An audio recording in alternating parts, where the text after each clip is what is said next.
নমস্কার বন্ধুরা। আজকে আমি যে বইটার কথা বলবো সেটা হচ্ছে হারুকি মুরাকামি লেখকের মেন উইদাউট ওমেন। এটা এই লেখকের আগেও একটা বই পড়েছি, ভালো লেগেছিল, তাই এটা আমার সেকেন্ড বইয়ের পড়া। এটা একটা কিছুটা রোমান্টিক বই এবং এখানে 7টা ছোট ছোট গল্প রয়েছে।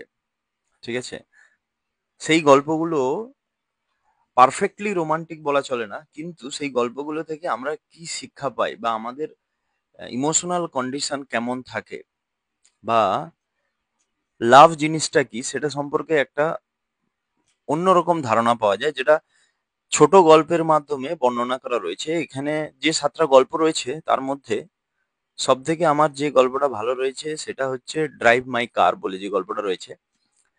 এই গল্পটাতে বলা রয়েছে যে একজন প্রায় 50 বছর বয়স্ক মানুষ, যার ওয়াইফ সদ্য মারা গিয়েছেন।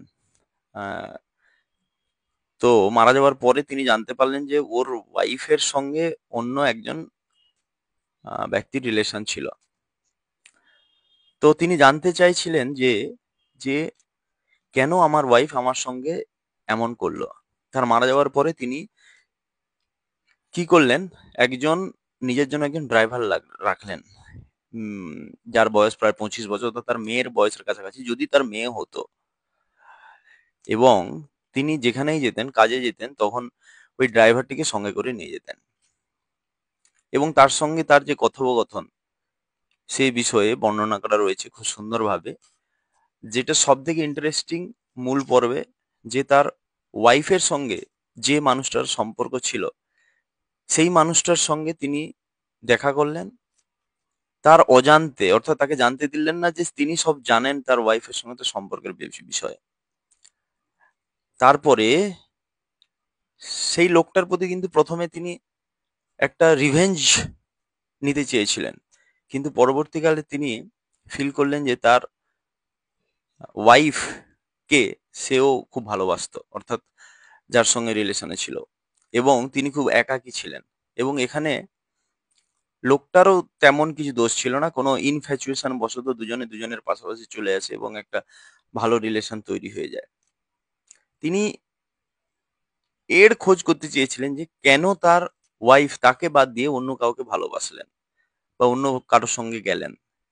তো সেই বিষয়টা কিন্তু তিনি শেষ পর্যন্তও খুঁজে পেলেন না। অর্থাৎ ভালোবাসা বা কারোর সঙ্গে রিলেশনশিপে যাওয়ার জন্য তার যে খুব হাই কোয়ালিটি থাকতে হবে এমনও কথা নয়। মানুষ যখন তখন কারো প্রেমে পড়তে পারে। এবং আলটিমেটলি তিনি তার ওয়াইফকে এবং সেই লোকটাকে দুজনকেই মাফ করে দিয়েছিলেন, এবং এই স্টোরিটা তিনি তার যে ড্রাইভারের সঙ্গে শেয়ার করে তার মনটা ফ্রি হয়ে গিয়েছিল শেষমেশ। তো এই গল্পটা আমার খুব ভালো লেগেছে। সব থেকে ভালো যেটা এই গল্পের যে ইমোশনটা রয়েছে এবং খুব সহজ সরল ভাষায় বর্ণনা করা রয়েছে। এটা একটা গল্প এরকম।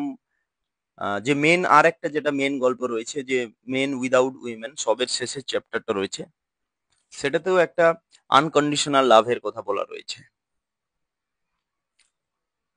তো ভালো লাগলো, তাই রেকমেন্ড করছি তোমাদেরকেও পড়ার জন্য।